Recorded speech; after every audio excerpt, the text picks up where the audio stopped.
দুইটা কথা আমরা খুব ভালো করে খেয়াল রাখতাম যে মা বাবার সম্মান কোনো সময় ক্ষুণ্ণ হইতে দিতাম না। 2 নাম্বার, মা বাবার প্রত্যেকটা হুকুম মানিয়া চলতাম। 3 নাম্বার, কথায় কাজে আচরণে আমরা কখনো মা বাপরে কষ্ট দিতাম না। যদি আমরা এই হুকুমগুলা মানিয়া চলতে পারি তাইলে সূরা আহকাফের 16 নম্বর আয়াতের মাঝে আল্লাহ তাআলা ফরমায়, উলাইকাল্লাযীনা নাতাকাব্বালু আনহুম আহসানা মা আমিলু। যদি মা বাবার এই হুকুমগুলারে ভালো করে মানিয়া চলো, মা বাবার সাথে সদাচরণের সাথে চলো, তাইলে 1 নাম্বার পুরস্কার যেটা আমি আল্লাহ তাআলা দিব, এটা হইল তোমার প্রত্যেকটা নেক আমলটা আমি আল্লাহ তাআলা কবুল করিয়া দিব। সুবহানাল্লাহ। নেক আমল কবুল হয় কি না জানি না, কবুল করানির ফত হইল হলো, কবুল করানির ফত হইল কেন হলো কিতা হইব, তুমি বালা করি সদাচরণের সাথে সুন্দর করিয়া চলো, আমি আল্লাহ তাআলা কুরআন আল্লাহ তাআলা কইতরা সূরা আহকাফের 16 নম্বর আয়াতের মাঝে তারা তোমার নেক আমলগুলা আমি আল্লাহ তাআলা কবুল করিয়া নিব, এখান গ্যারান্টি দিলাম। 2 নাম্বার, ওয়া নাতাজাওয়াজু আন সাইয়্যাতিহিম ফি আসহাবিল জান্নাহ। আর আমি 2 নাম্বার যেটা পুরস্কার দিব এটা হইল তোমার গুনাহগুলারে আমি দরগুজর করমু, ক্ষমার চোখে দেখমু, ক্ষমা করিয়া দিমু, আর এর ফলশ্রুতিতে তুমি জান্নাতের বাসী হইয়া যাইবা। সুবহানাল্লাহ। তুমি জান্নাতের বাসিন্দা হইয়া যাইবা। তাহলে 2টা পুরস্কার আল্লাহ তাআলা দেওয়ার কথা কইরা, 2টা পুরস্কার। 1 নাম্বার পুরস্কার আমার প্রত্যেকটা নেক আমলটা আল্লাহ তাআলা কবুল করবা, আর 2 নাম্বার পুরস্কার আমার যা গুনাহ আছে ওগুলো মাফ করিয়া দিয়া আমারে জান্নাতবাসী বানাইয়া দিবা। সুবহানাল্লাহ। মিন সাইয়্যাতি আমালিনা মান ইয়াহদিহিল্লাহু ফালা মুদিল্লা লাহু ওয়া মান ইউদ্লিলহু ফালা হাদিয়া লাহু ওয়া নাশহাদু আন লা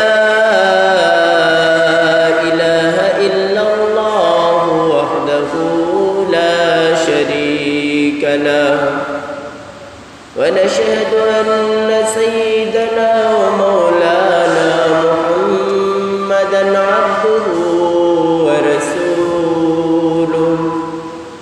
أما بعد فإن أصدق الحديث كتاب الله، وإن خير الهدي هدي محمد صلى الله عليه وسلم، وشر الأمور محدثاتها، وكل محدث بدعة، وكل بدعة ضلالة، وكل ضلالة في النار. أما بعد فأعوذ بالله من الشيطان الرجيم. بسم الله الرحمن الرحيم.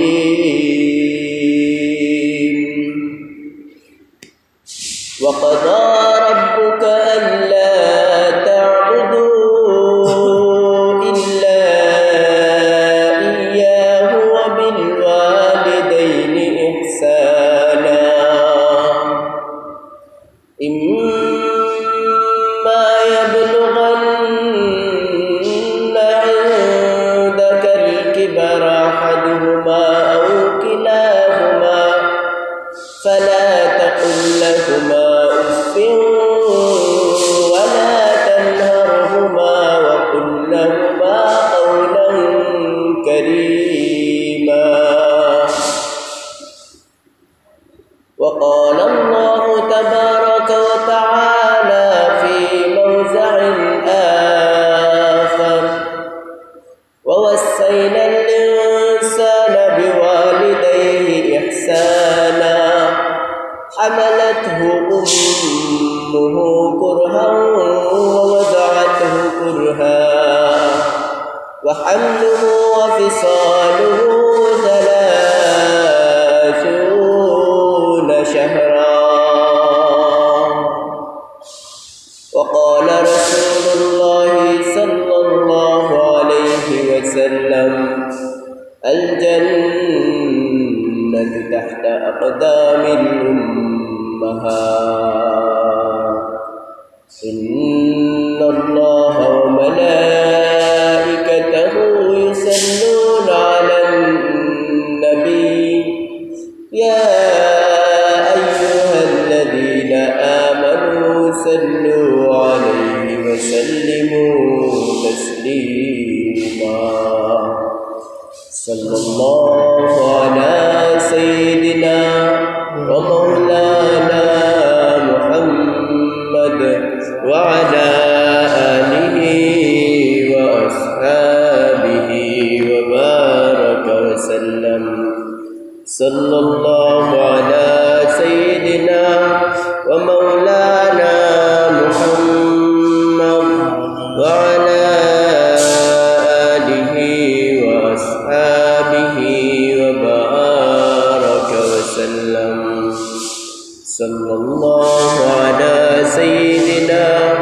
ومولانا محمد وعلى آله وأصحابه وبارك وسلم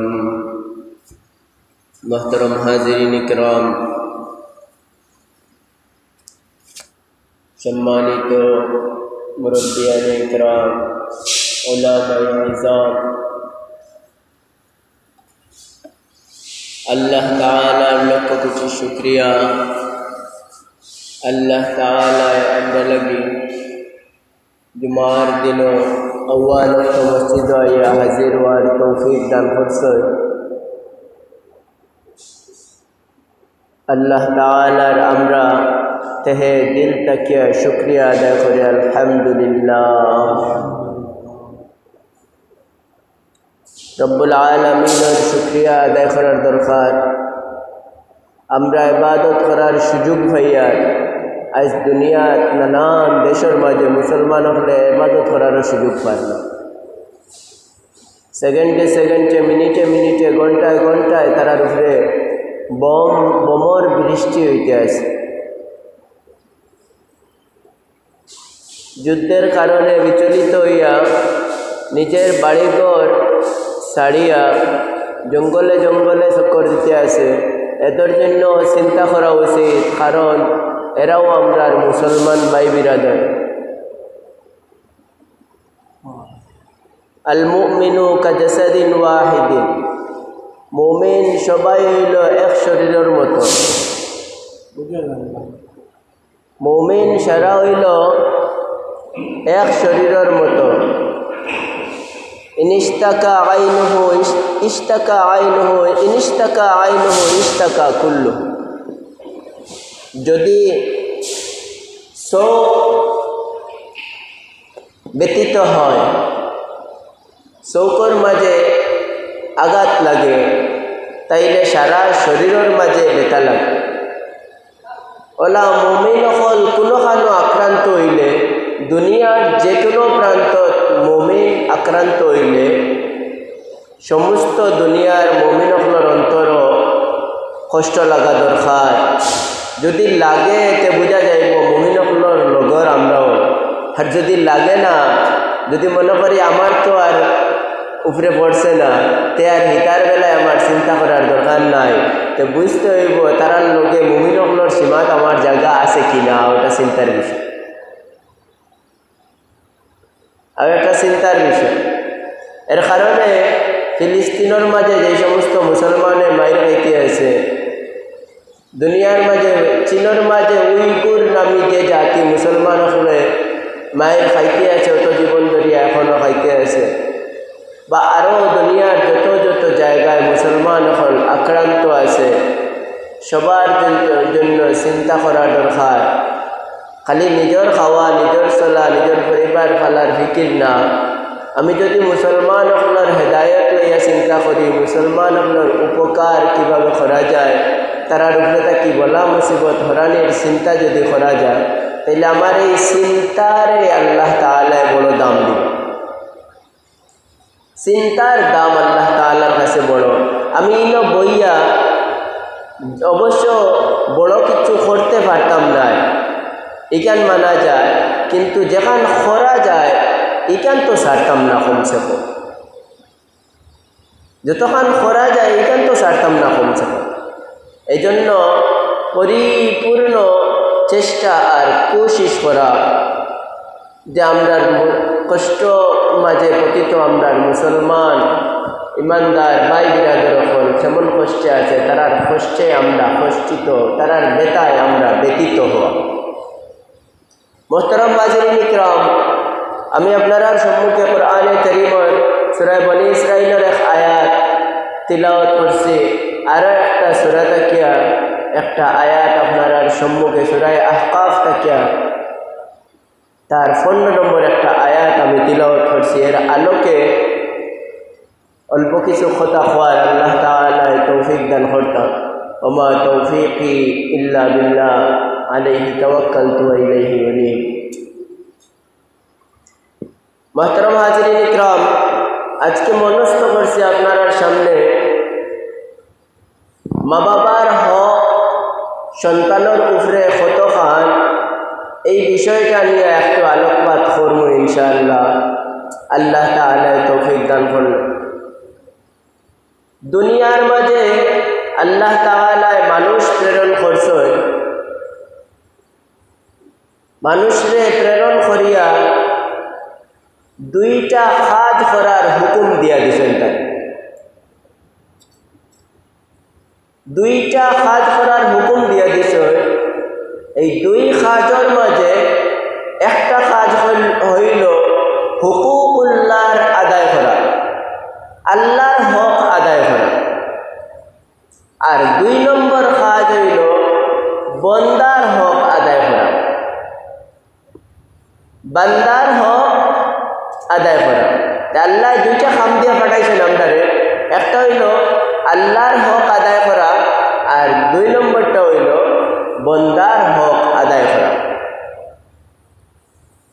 আল্লাহর হক কিতা বলে, আল্লাহর হক হইল আল্লাহ কইছেন নামাজ পড়তাম, নামাজ পড়া, রোজা রাখার কথা কইছেন রোজা রাখা, হজ করার কথা কইছেন সম্বল থাকলে হজ করা, জাকাত দেওয়ার কথা কইছেন নেশাব পরিমাণ মাল হইলে জাকাত দেওয়া। আর ইমান তো কম্পালসারি সবার উপরে ফরজ, রমজানুল মুবারক রোজা রাখা, এগুলো হইল আল্লাহ তাআলার হক। আর বন্দার হক কিতা, ও বন্দার হক হল অভাব নাই, বন্দার হক আমার উপরেও আছে, আল্লাহর হকও আছে, বন্দার হক আমার উপরে আছে। বন্দার হক গনিয়া শেষ করা যেত নাই, এর কারণে সোজা সোজা হল আল্লাহর হক বাদেও বন্দার হক। বন্দার হক হকলের মাঝে আমার উপরে পালনীয় বা এইগুলা আদায় করার সেরা বেশি হকদার বলে বন্দার হক আদায় করার হকদার খারা। এখানে যাওয়ার আগে আরো একটা কথা বুঝিয়ে নেওয়া উচিত যে একজন মানুষ পরিপূর্ণ ইমানদার হইতে গেলে খালি আল্লাহর হক আদায় করলেও পুরা ইমানদার হইতে পারে না, বরং আল্লাহর হকর সাথে সাথে বান্দার হকও আদায় করা লাগে, আল্লাহর হকর সাথে সাথে বন্দার হকও আদায় করা লাগে। তখন মানুষ পরিপূর্ণ মুসলমান হইতে পারে। বান্দার হক হকলের মাঝে সর্বপ্রথম যারার হক হইল আমরার উপরে, এরা হইলা মা বাবার হক সন্তানের উপরে, মা বাবার হক সন্তানের উপরে প্রথম হক। দুনিয়ার অনেক মানুষের হক আমরার উপরে আছে, কিন্তু সর্বপ্রথম বান্দার হক হকলের মাঝে সর্বপ্রথম হক যার উপরে বর্তায়, বাপর হক মার হক সন্তানের উপরে বর্তায়। মা বাবার উপরে সন্তানের হক, সন্তানের উপরে মা বাবার হক। এই যে হক, এই সন্তানের উপরে মা বাবার উপরে সন্তানের, আর সন্তানের উপরে মা বাবার, সন্তানের উপরে মা বাবার, এই বিষয়টা নিয়ে আজকে আলোচনা করব। এই কথায় যাওয়ার আগে সংক্ষেপে একটা কথা আমি ক্লিয়ার করিয়া যাই। এটা হইল সন্তানে একটা কিছু হক মা বাবার উপরে পায়। মা বাপে ছোট্টবেলা থাকিয়া যখন জন্ম দিবা, জন্ম দেওয়ার আগ থাকিয়া হকটা হক আছে, আর জন্ম দেওয়ার পরে আরও 2টা হক আছে, অনলাইনটা আদায় করে লইতা। আর বাকি সারা জীবন তান্তানোর হক তার উপরে। জন্ম নেওয়ার আগে যে হকগুলো আদায় করতা, বাপে একজন মুহজ্জব বালা, একজন পর্দাশীলা, হায়া পর্দাশীলা, ইমানদার, নেকামলি মহিলা বিয়া করতা, ওখানে হইল সন্তানের হক। এই দুনিয়াত আওয়ার আগে তার হক আপনার উপরে।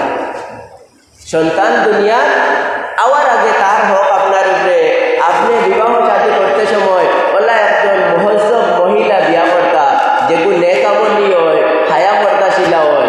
কারণ এই ঘর থাকিয়া বিবাহর যেহেতু উদ্দেশ্য হইল এই ঘর থাকিয়া সন্তান জন্ম নিত, সুতরাং সন্তান যেহেতু জন্ম নেয় ওটাও যেন মা যেমন হায়া পর্দাশীলা, মা যেমন নেকামলি, মা যেমন ক্ষুধাবিরু হয়, সন্তানটাও যেন কি হয়, ক্ষুধাবিরু হয়। এটা হইল জন্মের আগে সন্তানের উপরে, সন্তানের হক মা বাপর উপরে।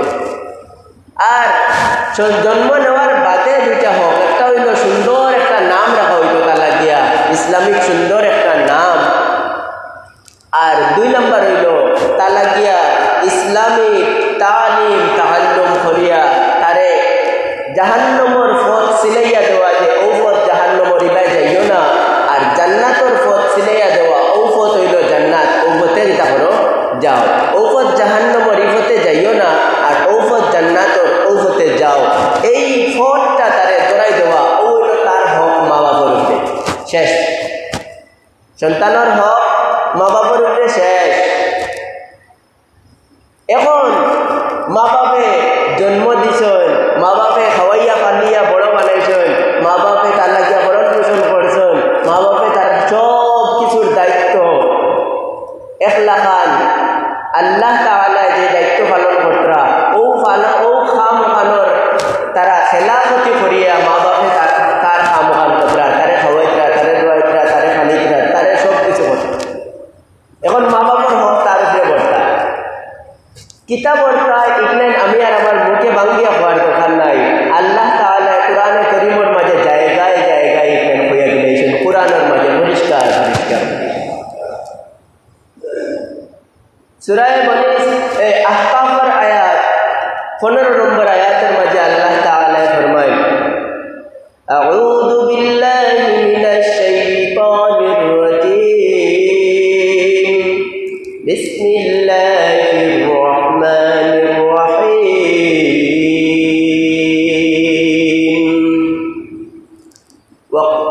ওয়া ওয়াসাইনাল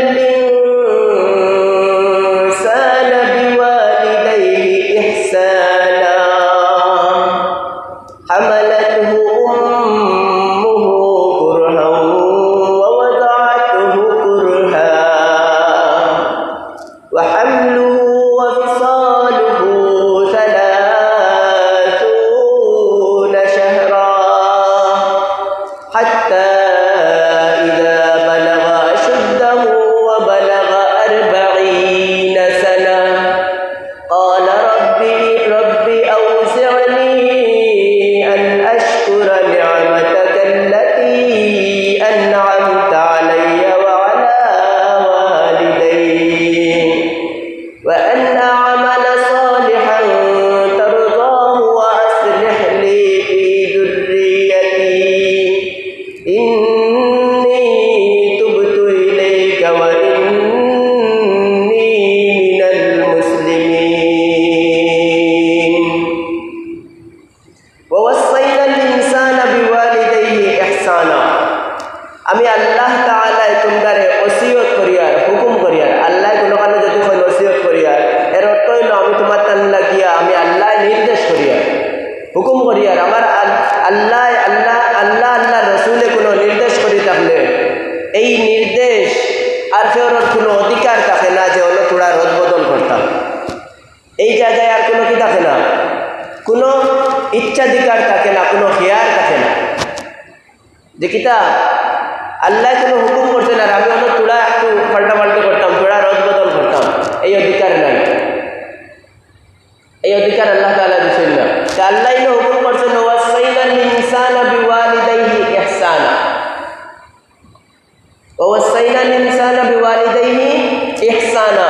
আমি আল্লাহ তাআলা তোমার লাগে ওসিয়ত করিয়ার হুকুম করিয়ার তুমি তাই তোমার মা বাবার সাথে সদ আচরণ করিও, ভালো ব্যবহার করিও।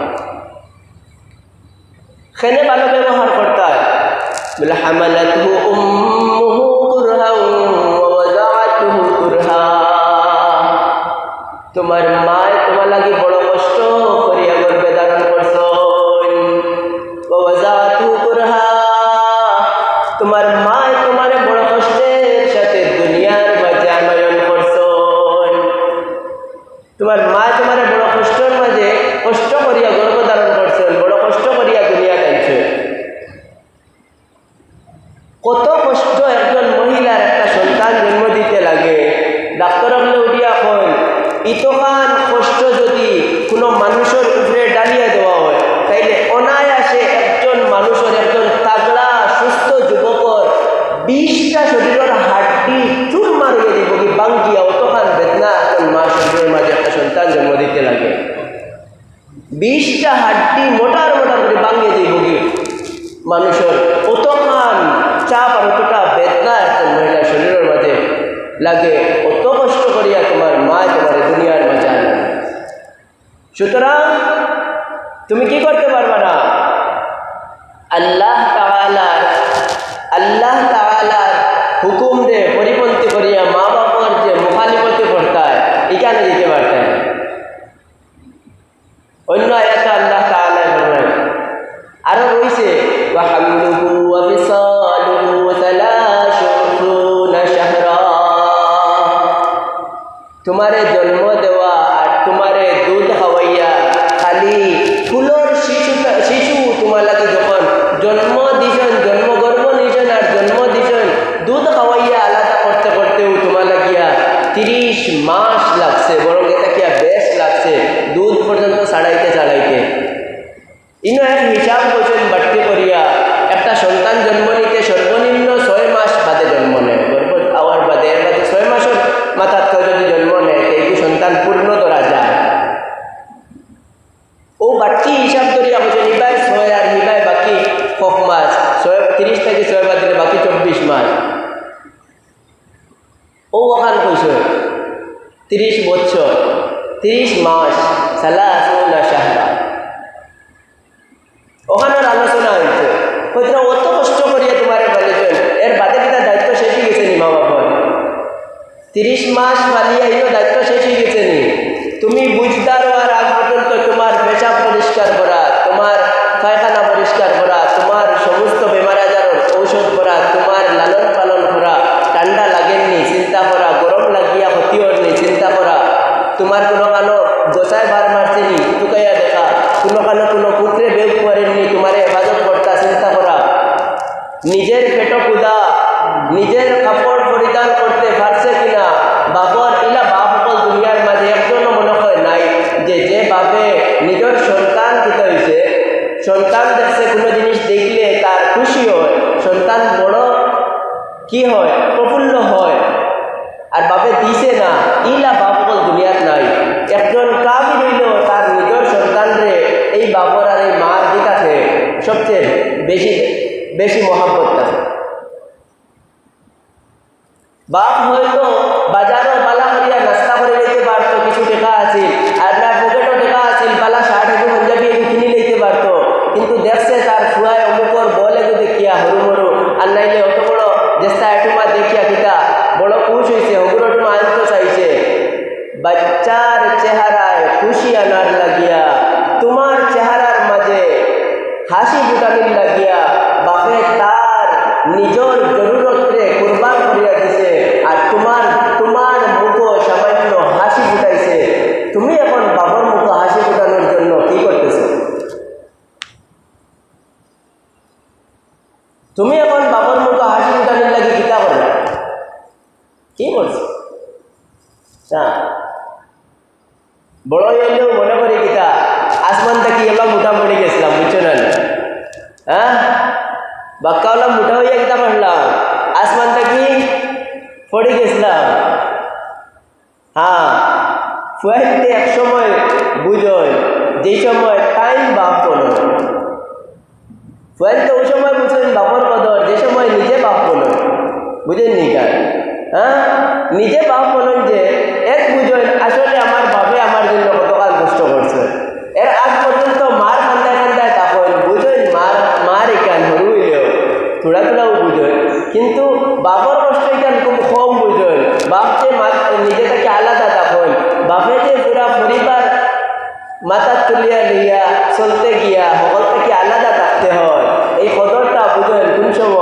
নিজে বাপ হওয়ার কারণে। অথচ ইকান মূল তাকিয়া জানা দরকার, মূল তাকিয়া বোঝার দরকার। মোহতারাম হাজরিন, তো আল্লাহ তাআলা কইরা ওয়া হামলুহু ওয়া ফিসালুহু 30 শাহরা, তোমার লাগিয়া গর্ভধারণ করা আর তোমারে দুনিয়ার মাঝে আনয়ন করা মিলাইয়া 30 মাস খালি গেছে তোমারে দুধ থেকে আলাদা করতে করতে। খালি ইনো না, বাকি তো সারা জীবনের ভরণ পোষণ তোমার রইয়া গেছে, মা বাবা রইয়া গেছে। আল্লাহ তাআলা বলেন এত মহব্বতর মা বাপরে কত খান করতায়। সূরা বনী ইসরাঈলের আয়াতের মাঝে আল্লাহ তাআলা ফরমান আউযু বিল্লাহি মিনাশ শাইতানির রাজীম বিসমিল্লাহির রহমানির রহিম ওয়া ক্বাদা রাব্বুকা আল্লা তা'বুদু ইল্লা ইয়্যাহু ওয়া বিল ওয়ালিদাইনি ইহসানা ইম্মা ইয়াবলুগান্না 'ইনদাকাল কিবরা আহাদুহুমা আও কিলাহুমা ফালা তাকুল লাহুমা উফফিন ওয়ালা তানহারহুমা ওয়া কুল লাহুমা কওলান কারীমা واخفض لهما جناح الذل من الرحمة وقل رب ارحمهما كما ربياني صغيرا আল্লাহ তাআলা ডাক দিয়ে বলেন ওয়াকাযা রাব্বুকা আল্লা তা'বুদু ইল্লা ইয়্যাহ, হে মুহাম্মদুর রাসূলুল্লাহ সাল্লাল্লাহু আলাইহি ওয়াসাল্লাম, আমি আল্লাহ তাআলা ফয়সালা করে দিলাম আল্লাহ ছাড়া আর কারো ইবাদত করবেন না। ওয়া বিল ওয়ালিদাইনি ইহসানা, আর মা বাবার সাথে সদাচরণ করবেন, মা বাবার সাথে ভালো আচরণ করবেন।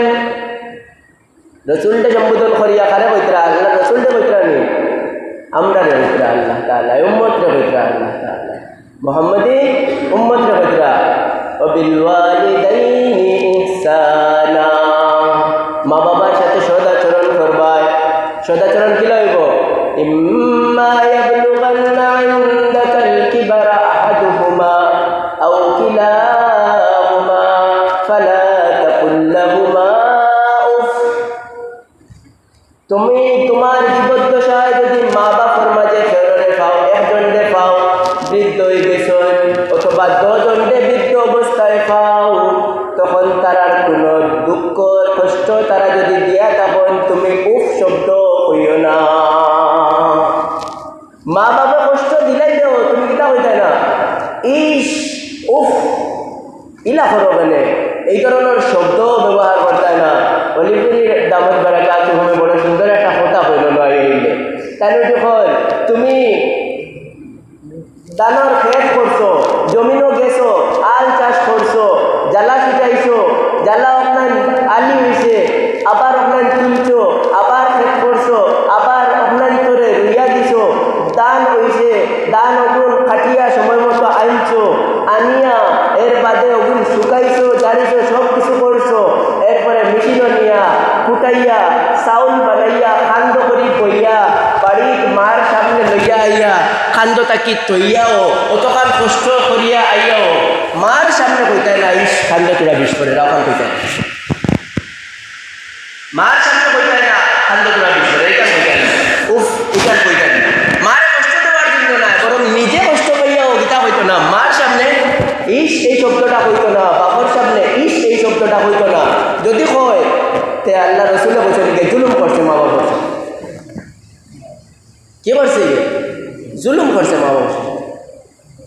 কতখান দায়িত্বশীলতা আল্লাহ তাআলা মা বাবার বেলায় দিচ্ছে সন্তান, ও সময় ইস হইতো না। ও হয়তো ফালা তাকুল লাহুমা উফ, উফ শব্দটাও যেন ব্যবহার করে না। আর এক ব্যাখ্যা উঠি এখন মা বাবার এলা কোনো কষ্ট দিও না যে মা বাবার মুখ উফ শব্দটা আসে। মা বাবার এমন কোনো কষ্ট দিও না যে কষ্টের কারণে মা বাবার অন্তরের মাঝে কষ্ট পাইয়া মা বাবার অন্তরের মাঝে আয় উফ সন্তানটাই বড় কষ্ট দিল।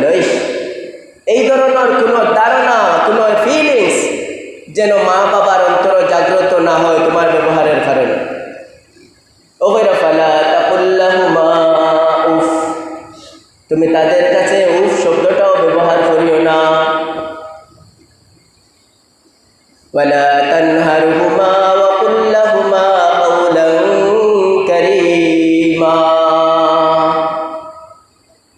তারারে হেনস্থা করার চেষ্টা করিও না, তারার সাথে সৎ আচরণ করো, সম্মানের সাথে পেশ আও। সম্মানের সাথে পেশ আইতাই কিলা ওয়াখফিদ লাহুমা জানাহাদ যুল্লি মিনার রাহমা, আল্লাহ তাআলা কইয়া দিতরা তোমার বিনয়ের ডানা মা বাবার পায়ের নিচে বিছাইয়া দাও। কোনে সুবহানাল্লাহ। তোমার বিনয়ের ডানা কি করো, মা বাবার পায়ের নিচে বিছাইয়া দাও। তোমার যদি ডাকনা দেওয়া হইতো, মোটা মোটা হকান ডাকনা, আর খাওয়া হইতো মা বাপে যেন যেন ফাড়া ফালাইবা, মা বাবার ফাড়া যেন মাটিত পড়ে না, কিতা হইতো বলে তোমার ডাকনার উপরে জানি মা বাবার ফাড়া পড়ে, ওলা তুমি সম্মানের সাথে মা বাবার নিয়েছে। তোমার বিনয়ের ডানা মা বাবার পায়ের নিচে বিছাইয়া দাও। ওয়াখফিদ লাহুমা জানাহাদ যুল্লি মিনার রাহমা ওয়া কুর রাব্বিরহামহুমা কামা রাব্বায়ানি সগীরা, সম্মানের সাথে পেশ আও। জীবিত থাকলেও মা বাবার জন্য এই দোয়া করো, মারা গেলেও মা বাবার জন্য এই দোয়া করতে থাকো। রব্বিরহামহুমা, এ রব্বুল আলামিন আপনি আমার মা বাবার উপর রহমতের দৃষ্টি করেন, আপনি আমার মা বাবার উপর রহমত বর্ষণ করেন। কামা রাব্বায়ানি সগীরা, ছোট্টবেলা আমার লাগি যেভাবে অন্তর তাকি মহাব্বতের সাথে রহম করছেন আমার মা বাপে, কবরের মাঝে আপনি আমার মা বাপরে ওলা মহাব্বত করুক। কন্যা সুবহানাল্লাহ, ওলা মহাব্বত করুক, ওলা দোয়া করতেন, ওলা দোয়া করতেন। মা বাবার হক সন্তানের উপরে তিনটা। মা বাবার হক সন্তানের উপরে কটা? তিনটা। এক নম্বর হক, যেই হকটা মা বাবার সন্তানের উপরে, যে এমনভাবে চলাফেরা করতো দুনিয়ার মাঝে, তার কারণে মা বাবার কোনো রকমের ইজ্জত যেন নষ্ট না হয়, তার কারণে যেন মা বাবার কোনো কি না হয়, ইজ্জত নষ্ট না হয়। বুঝলানি? একটু মা ঔষর মাঝে দৌড়লে তাই দুনিয়ার সকল গুণা ছাড়িয়ে দিতে হইব, সকল দুষ্টামি ছাড়িয়ে দিতে হইব। কিতা হইতো? এক নম্বর হক মা বাবার সন্তানের উপরে কিতা করতো, এমনভাবে দুনিয়ার মাঝে বসবাস করতো, চলাফেরা করতো, যার কারণে মা বাবার ইজ্জত নষ্ট না হয়, মা বাবার ইজ্জত নষ্ট না হয়। এক শব্দর ভিতরে সারা আমাই গেছে। এমন চলাফেরা করতাম নি যার কারণে মানুষে হয়তো অমুকর ভুয়ায় ওটা করছেন, তমুকর ভুয়ায় ওটা করছেন। এই যে আমার আচরণের কারণে মা বাবার জানি ইজ্জত নষ্ট না হয়, এক নাম্বার হক মা বাবার এটা হইল সন্তানের উপরে কি, সন্তানের কারণে জানি মা বাবার কোনো ইজ্জত নষ্ট না হয়। দুই নাম্বার হক, মা বাবার হক হইল সন্তানের উপরে। আর দুই নাম্বারটা হইল সন্তানে সর্বাবস্থায় মা বাবার প্রত্যেকটা হুকুমরে পালন করত, নাফরমানি করার কোনো সুযোগ নাই, প্রত্যেকটা হুকুম রেখে করত, পালন করত। প্রশ্ন আইল মেসাব, অনেক সময় কাফির মা বাপে তার সন্তান লাগিয়া কিতা কুফুরির শিরিকির হুকুম দেয়, বদ আখলাকি মা বাপে সন্তান লাগিয়া চুরি ডাকাতি জিনার হুকুম দেয়। সন্তান মুসলমান হয়ে গেলে আগুলাও মানতনি, মা বাবার হুকুম যেহেতু মানত আগুলাও মানতনি, বলে না, লা তাআতা লিমাখলুকিন ফি মাসিয়াতিল্লাহি আযজা ওয়া জাল, কি আল্লাহ তাআলার হুকুমের বিপরীতে গিয়া কোনো মখলুকের অনুসরণ করা যায় না। আল্লাহর হুকুমের বিপরীতে গিয়া কোনো মখলুকের অনুসরণ করা যায় না, মা বাবারও করা যেত না। মা বাবা যদি কোন চুরির যা ইকান মানত না, মা বাবা যদি কোন জিনাত যা ইকান মানত না, মা বাবা যদি কোন তুই শিরিকি কোনো কাজ কর ইকান মানত না, গান বাজনা কর ইকান মানত না। আর বাকি মা বাবা যদি কয় বলে অন্য পায়খানা করি আইসি, পায়খানা ভালাই যায়, যেতে হইব, যেতে হবে। বাধ্য তুমি। যদি যাও না তাহলে উকুকুল ওয়ালিদাইন, আল কাবাইরু ওয়াল ইশরাক বিল্লাহ ওয়া উকুকুল ওয়ালিদাইন। আল্লাহ রাসূল সাল্লাল্লাহু আলাইহি ওয়াসাল্লামে ফরমান, সবচেয়ে বড় আকবরুল কাবাইরের মাঝে দুইটা হইল, সর্বপ্রথম একটা হইল আল্লাহর সাথে শিরিক করা, আর 2 নম্বর সবচেয়ে বড় কবিরা গুনাহ মা বাবার অবাধ্যতা করা। নাউযুবিল্লাহ, মা বাবার অবাধ্যতা করা। আমি আপনারা সংক্ষিপ্ত তুরা হই, সময় শেষ হয়ে যায়, আসলে কথা অনেকটা কি যায়। সাহাবা একরামর যুগ, রসুলের যুগ, এক সাহাবি হযরত আলকমা রাদিয়াল্লাহু তাআলা আনহু, আলকমা রাদিয়াল্লাহু তাআলা আনহুর হাল হলো মৌতর সময় হাজির হয়েছে, আর তানোর মা দৌড়াইয়া গেছেন আল্লাহ রসুলের দরবারও। ও আল্লাহ রসুল, আমার ফুয়া গুতা গীতা হয়ে গেছে, বহুত মরার হালত, কিন্তু জবানও কলিমা খান আয় না, অনেক তলকিন করিয়া জবানও কি আয় না, কলিমা খান আর না, বড় তলকিন করিয়ার কারণ কিতা। 2-3 বার যাওয়ার বাদে আল্লাহ রসুল একবার নিজে আইসেন, সাহাবা একরামরে লগে করে লইয়া কয়েকজনরে আইলে, যখন বিষয়টা আসলেও বলা যে আলকমা মুখো কি আয় না, কলিমা তো জারি হয়, তাই মাতাইলা আলকমার হাল কিতা, মারে মাতাইলা, কোনোখানো আইসে বিবিরে মাতাইলা যে আলকমার হাল কিতা তোরা পৌঁছায়। বলে আলকমা হইলা ওলা মানুষ যাই সারা রাত নফল নামাজ পড়তা, সারা দিনকে দিন, প্রত্যেকটা দিন সারা দিন নফল রোজা, সারা রাত নফল নামাজ পড়তা, আর সারা দিন কি করতা, রোজা রাখতা।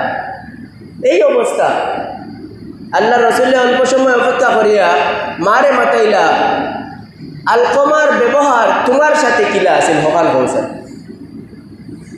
বলে আল্লাহ রসুল, আলকমা সকল দিক থেকেও বালা, একটা জায়গার সামান্য দুর্বলতা আছে তার, এটা হইল কোনো সময় আমি কোনো কথা কইলে ইকান তাকিয়া বউয়ে কোনো কথা কইলে ওখান থেকে তোরা দাম দিলে তুমি কন্যা। নাউযুবিল্লাহ, কিতা হইতো আমার কথা, আমি এক কথা কইলাম, বউয়ে এক কথা কইল, কোনো কোনো সময় দেখা যাইতো আমার ওখান তো ইয়া বউর ওখান থেকে দাম একটু বেশ দিলাইতো, ও ওখানটা তার দোষ একটা, আর কোনো দোষ নাই, দুটা বড় পালা আমার ফুয়া। আল্লাহ রসুল সাল্লাল্লাহু আলাইহি ওয়াসাল্লামে ফরমান, সাকাতু উম্মিহি হাজাবা লিসানাহু আন শাহাদাতি আল্লা ইলাহা ইল্লাল্লাহ। মা যে ও যে নারাজ হইছে, ও মার নারাজি ওখানে তার গলার মাঝে কলিমারে আঠাইয়া রাখি দিছে, জবান দিয়া বার হইতেছে না। মা যে নারাজ হইছে, ও মার নারাজির কারণে গলা কিত হয়ে রয়েছে, আটকি রয়েছে, কলিমা বাহির হইতেছে না। আল্লাহ রসুল সাল্লাল্লাহু আলাইহি ওয়াসাল্লামে কইরা সাহাবা একরাম, দেওয়া সাহাবা একরাম, এক কাম করো, লাকড়ি জমাও। কিতা জমাও? লাকড়ি জমাও, আগুন ধরাও। ধরাইছে না আগুন, আর তোরাই এখন যাও আলকমা ঘুরে আনো, কি যাও তুলা মারি আর ফালাও অগ্নির মাঝে। আলকমা গু তুলা মারি আনো, আর কিতা করো, অগ্নির মাঝে ফালাও। খোয়ার বাদে মা উঠিয়া কো, আল্লাহ রসুল ইটা কিতা হয়, মোর কলিঞ্জার টুকরা আপনি আগুন ফেলাই দিতা, মোর কলিঞ্জার দন, নারী কাটা দন আপনি মোর ফেলাই দিতা নি আগুনির মাঝে, ইকান কিতা হয়। বলে তুমি অন্য দুনিয়ার আগুনিত ফেলাইতে সময় আটকারায়, আর চোখ মুজার বাদে আড়ে এত নিচে যাওয়ার বাদে যে লম্বা সারা জীবনের জন্য জাহান্নামের আগুনি, এই দুনিয়াটা কি 70 গুণ কঠিন অগ্নির মাঝে যে জ্বলতে থাকবো চিরকালের জন্য, সেই অগ্নিটা কি বাঁচানির কোনো চিন্তা করছো নি? বুঝি লাইছেন মায়, বিষয়টা তো অন্যদিকে আল্লাহ রসুলে ঘুরে দিছে। মায়টা কইতে, আল্লাহ রসুল আপনি সাক্ষীতা হক্কা, উপস্থিত দুনিয়ার সমস্ত মানুষ সাক্ষীতা হক্কা, আসমানওয়ালা ফেরেশতা হল আল্লাহ তাআলা সহ সব সাক্ষীতা হক্কা, আমি আল্লাহর ওয়াস্তে আমার সন্তানরে মাফ করিয়া দিলাম। কন্যা সুবহানাল্লাহ। আল্লাহ রসুলে উঠিয়া কইলা, বিলাল খাম হয়ে গেছে, যাও সেন তোরা দরজাত গিয়া শুনিয়াও গীতা হাল। বিলাল রাদিয়াল্লাহু তাআলা আনহু দরজাত গিয়া মাথা হারাইতেও শুনলেন, আলকমার জবানে জারি হয়ে গেছে, আশহাদু আল্লা ইলাহা ইল্লাল্লাহু ওয়াহদাহু লা শারীকা লাহু ওয়া আশহাদু আন্না মুহাম্মাদান আবদুহু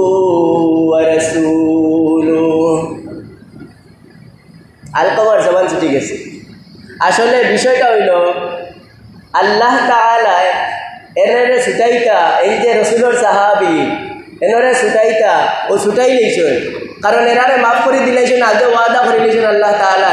এর কারণে তারা আগর সকল বান ছুটানির ব্যবস্থাও করে লইছেন আল্লাহ তাআলা। কিন্তু আমরা মৌতর সময় জবান ও কলিমা আইব কি না, আমি ইলা অনেক মানুষের গল্প শুনছি যে বেটা মৌতর সময় সারা জীবন জুয়া খেলাইছে, মদ খাইছে, গাঞ্জা খাইছে, আর মৌতর সময় বুড়িরে ডাকিয়া কর আমার লাগিয়া কলিমা অবুতা আমার হাত আনিয়া খেরতি বান্ধিয়া দেও চাই নাউজুবিল্লাহ কইতা নানি একবার। হ্যাঁ, ইলা খোয়া লাগতো নি আপনারা কোন চাইন আমরা মরতে সময়? উপায় আসেনি, উপায় আসেনি, উপায় নাই।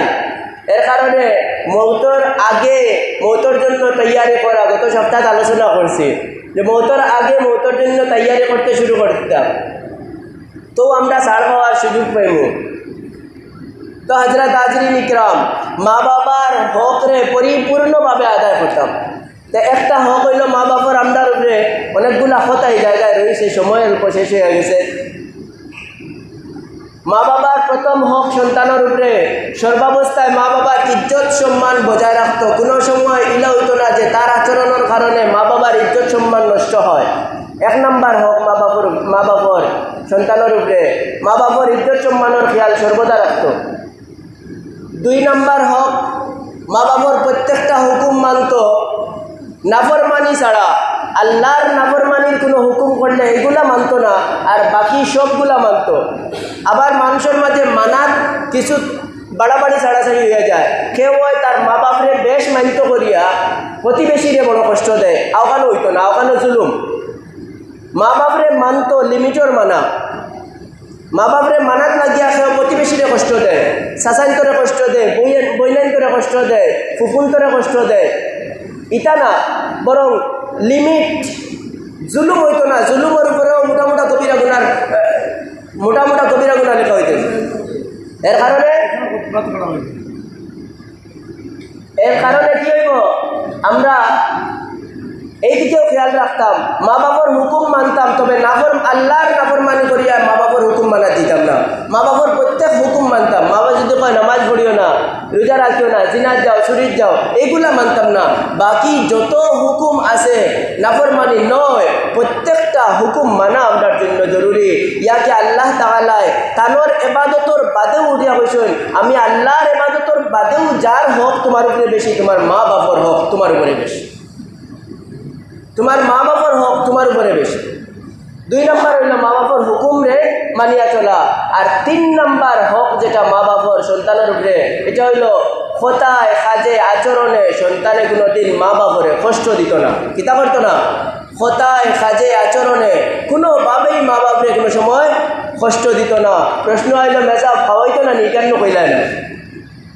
ফালিত না নি? মা বাপ বুড়া হয়ে গেলে সন্তানে ফালিত না নি, কেন কইলাই না? এলে এখান সারা ওর 3 তোমার ভিতরে আমায় গেছে। মা বাপরে খাওয়ানি তো কম্পালসারি।